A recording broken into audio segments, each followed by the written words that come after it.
Well, here it is. This is an ARRI Alexa Mini, and I'm placing it down on my personal desk. I can't believe it still that I own this camera, but in this video I'm going to walk you through the process on how you even go about buying a camera like this, the benefits to you as a DP owning your own gear, should you own your own gear or high-tier cinema camera, why I went with the ARRI Mini over any other cinema camera, and again, just the net positives of owning a camera like this. So stay tuned. You might be asking yourself, why did I decide to purchase an ARRI Mini in 2025? This is a camera that ARRI has discontinued since they don't sell it brand new anymore. And in 2025, this camera will officially turn 10 years old. I could make this a very lengthy video, go on and on, give you so many different reasons why I decided to go with this camera. But to be quite honest, the ARRI Alexa Mini still to this day produces the best image ever. The ALEV3 sensor in this camera is one of the best sensors ever developed. Ever since they introduced it in their first digital camera, it is still the best sensor to date. The ARRI color science is unmatched. Everyone is trying to sell a lot to you that creates the ARRI colors. Everyone's trying to recreate the ARRI image. It's just unmatched. There's nothing quite like it. And so the ARRI Mini LF still has the exact same sensor. It's just two ARRI Mini sensors stitched together.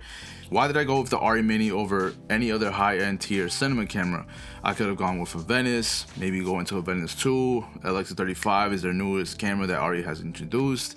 The ARRI Mini LF, obviously. To me, one of the deciding factors of why I went with the ARRI Mini over any other high-tier cinema camera was that I didn't have to finance it. I was able to purchase it outright. I got an amazing deal for this whole entire camera package, custom case, 3 CFast cards, the whole cage kit system. I paid $17,000. I was able to just buy it outright in cash. I didn't have to finance it. And one of the other reasons that goes along with that is that I didn't want to just sell my FX6 just yet. I did really want the ARRI Mini LF. That was a camera that I really had my eyes on, and I really wish to this day I still would have right now. But I'd rather have an ARRI Mini and a Sony FX6 right now in my DP career. It just makes a little more sense to still have the FX6 for a lot of projects that I do. So I wasn't quite ready to just sell the FX6, use that to go towards a deposit towards an ARRI Mini LF. So just being able to purchase it outright, not have to go in debt, not have to finance it was a pretty, just gave me a lot of peace of mind, knowing that whenever I make money with the camera, it's just going straight back into my pocket and I don't have to make it go towards a loan. One of the real deciding factors that made me go with the ARRI Mini over any other brand actually was that in the East Coast, I live right outside of Philadelphia, and I work half in New York City and half in Philadelphia. The ARRI Mini to this day is still one of the most in-demand cinema cameras. It's on so many different productions. Producers can bring it onto production so easily because the rental value has gone down a little bit now since the A35 and the Mini LF are more accessible.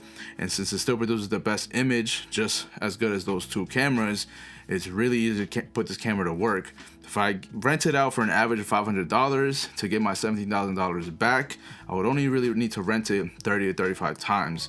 And I can tell you right now, that is going to be very easy just based on where I'm in my career and how many productions I am doing within a given month. And now that I can bring my own ARRI Mini to that set and get that rental income back towards my pocket, not towards a rental house or to a borrowed cinema camera. So that just made my decision really easily instead of going with like a Sony Venice or a Sony Burano or any other red camera. Purchasing the ARRI Mini was just a very easy decision when it came to just a career choice. As a cinematographer, should you own your own camera equipment or high-tier cinema camera? I want to go through some of the net positives as a cinematographer of why owning a camera like this is just very beneficial. The most obvious is that you just now own that cinema camera. You don't need to go rent it. You don't need to go borrow it. You have access to it at all given times.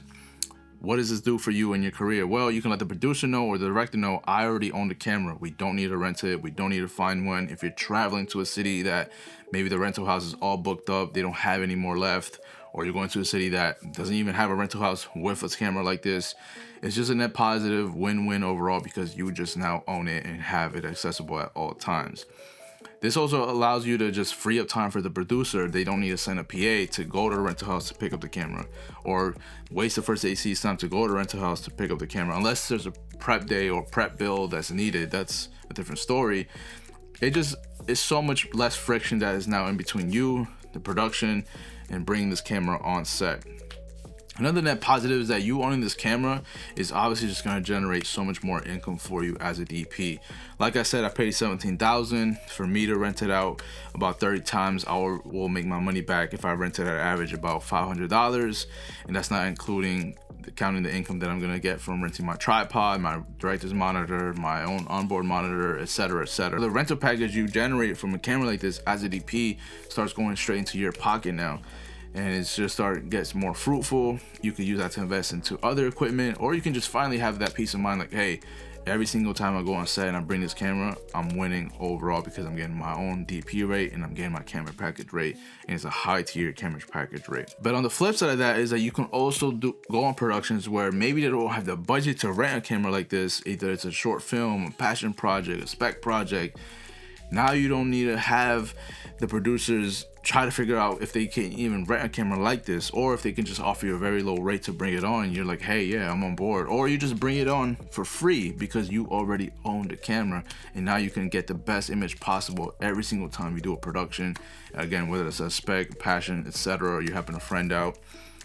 It's really no net negatives in my opinion when you already own the camera yourself as a cinematographer. A few things you want to consider or check off on a checklist before you go out and buy an RE Mini or any high tier cinema camera. I would say the first one being is that, are you ready as a cinematographer working on productions where you're using high-end cinema cameras consistently, meaning you're in and out of different productions where this is the type of camera you're already using. And I say that is because you don't want to buy something like this and think that you're going to get more work just because you own it.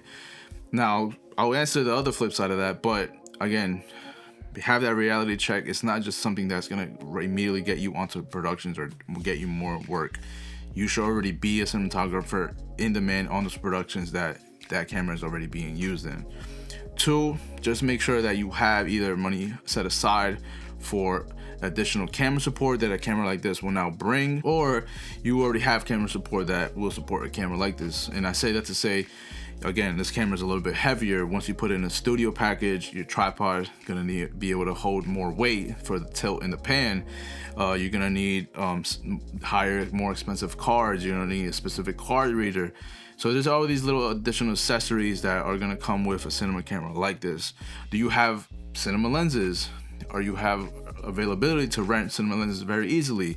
All those things you want to consider, because there is no autofocus. This is a PL mount, LPL mount camera, and those are things you just want to make sure that, hey, I'm not just getting into something like this, buying the body, and now have no way of using it really without having to rent so many more things every single time at that point, which you totally can in the beginning. But it's easier if you already have that camera support, at least a bare minimum, like a tripod, like I said, a monitor, and some cards. And that way you can get this thing at least functioning and recording footage when you get on set, and everything else can kind of be provided to you by the producer or the production. Now, I want to walk you through real quickly on how you actually go about purchasing a cinema camera like a RE Mini or a high tier cinema camera for that matter. It's something you want to do your research on, really understand where you're buying it from, who you're buying it from. Is the camera actually working how they're saying it's working? There's a lot of factors that go into it where you just don't want to go on eBay, you just don't want to go on Facebook Marketplace and just buy it from some random person and not have a little bit of guarantee that once you send that wire out and you get the camera delivered to you, it should be working exactly how they described. So I personally went with a broker, and the great thing about a broker is that they're going to tell you the estimated market value of the camera. So if they're selling it for a little bit less, you can at least be rest assured and know that it's maybe valued a little bit higher. So if you need to sell it back really quickly or just get rid of it, you can maybe get your money back. If not, maybe make a little bit of money. So a broker is someone who just really understands the cinema camera market very, very well and can inform you on how to best go about buying a camera. And then on that other end about going through a broker is that you send the wire to the broker and they hold your money in escrow for 48 hours, and then you have 48 hours to receive the camera, test it out. If you have an AC friend who can maybe come by, stop at your place, test out every single functioning button, test out the sensor, let it run, let it die, test out the battery, make sure everything is working properly. You have 40 hours to do so, and then anything pops up, you can send it back to the broker and get it checked or fixed or replaced before it becomes officially yours. For some peace of mind, you also get an evaluation form about the camera. So they're gonna tell you, is the battery still functioning? Does it have shelf life? Is all the buttons functioning? Is the RE sensor clean? Are the R&Ds clean? Is there anything that needs to be looked at in the near future? So this evaluation form is usually at a place like Able Cine that is certified by RE to test out all these different components.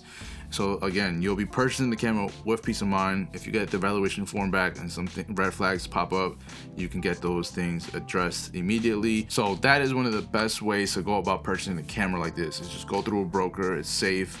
It's highly recommended. You don't want to just send out your money randomly to someone on Facebook Marketplace or eBay.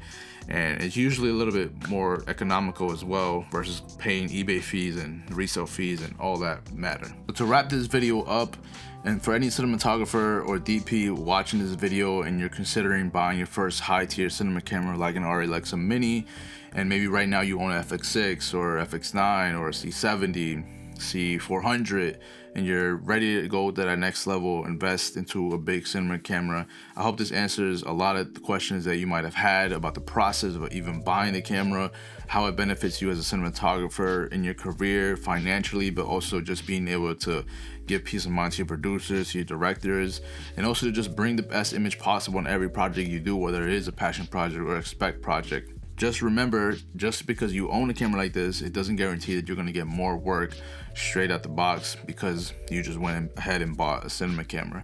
There's so many other factors that go along with that. It depends on when you live, your market, where you are in your career. Like I said, are you already working on projects consistently that require a camera like this? Because if you are, it's just a win-win for you already owning it. You don't, again, need to go rent it or find it somewhere. You can get that camera rental package back into your pocket. You can provide ease of mind for your producer to just bring it on set easily, have it already pre-built, save time on set. Again, it's a win-win if you already own it yourself. There's so many other cinema cameras you could consider.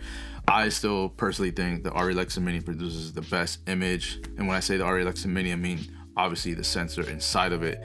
And this is great because I don't have to go and try to replicate the ARRI color science or the ARRI look. I just have it straight out of the camera. I just have been using this camera for so much now, the last few months, that I kind of knew, yeah, this is the camera for me. And obviously I wish I owned the ARRI Mini LF, but I'm just not there just yet in my career. So in a few months, maybe down the line, maybe next year, I can make that leap and go to that next higher tier. So if you have any questions about the ARRI Mini, please leave them in the comment section below. The process of buying one, anything you might have, leave in the comment section, or you can follow me on Instagram and send me a DM. I'm always willing to answer any questions on there. So thank you for watching, and I hope this video was of value to you, and see you in the next one. Peace.